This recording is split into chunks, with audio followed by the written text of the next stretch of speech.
Okay. Hey guys, so today I'm going to shoot a little video on the out, and this isn't going to be a how to teach the out video. There's a bajillion videos on that, even though I will get to doing one at some point. This is going to be how to make your out powerful. And by powerful I mean there's two types of outs, right? There's the out where your dog drops whatever he's holding, or if he's biting somebody, a suit, a sleeve, he lets go and he kind of becomes passive.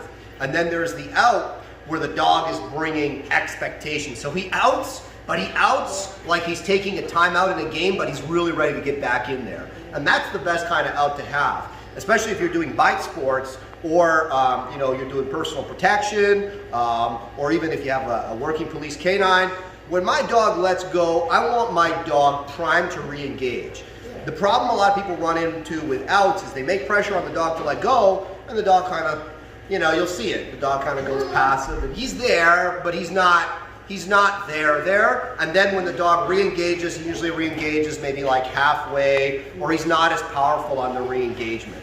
So, or he comes out and then he's a little bit dirty and he's nipping around, right? So I'm going to show you guys how I clean the out up and how I make the out really crisp and how I prime the dog on the out to re-engage with maximum power. So if you're a newbie and you've never taught your dog to let go of anything, or you've made the mistake of teaching your dog to let go of everything before your dog actually knows how to bite properly, this isn't really for you. This is for you maybe a little bit down the road. But if you're somebody that has an out, but maybe you want to make it a little bit better, this is going to help you.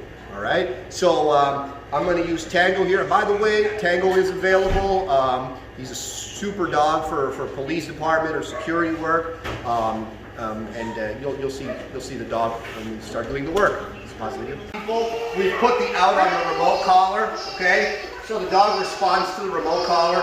I've got here my trusty chalk sleeve, and I like the sleeve for doing work when I'm not in the bite suit, because it really makes the dog open his mouth wide, and it gives compression to the dog depending on the level of sleeve that you have here, so he can be satisfied by pushing into the sleeve. Okay.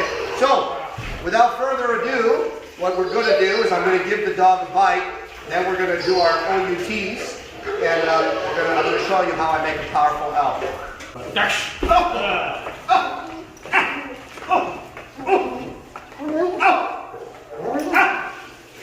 I always want to promote the pushing a little bit. I don't just make it OUT right away.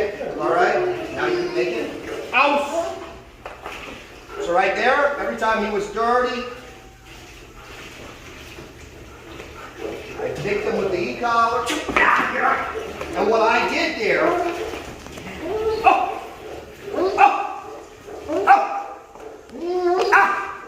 good. And again, you're going to make it.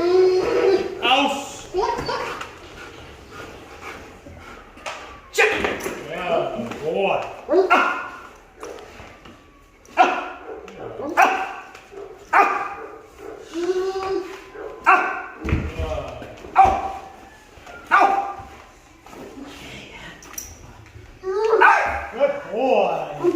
Yeah, good. Okay, love it. So, all right, guys. So what I did there was, as the dog came off the sleeve, you see, you took a couple of cheap shots there, right?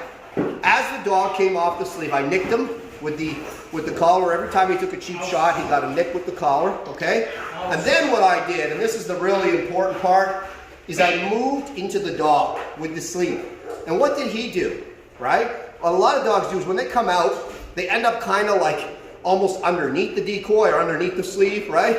And that doesn't put them in a good position to drive back into the grip. So what I did was I kept the sleeve in front of me so that if he bites anything, he's going to bite the sleeve. And I pushed into the dog. And when he didn't move back out of the way, I nicked him with the e-collar, right? Nick, nick. And when he was back and giving me space, right away I initiated the re-attack, right? And the dog drives into the re-attack.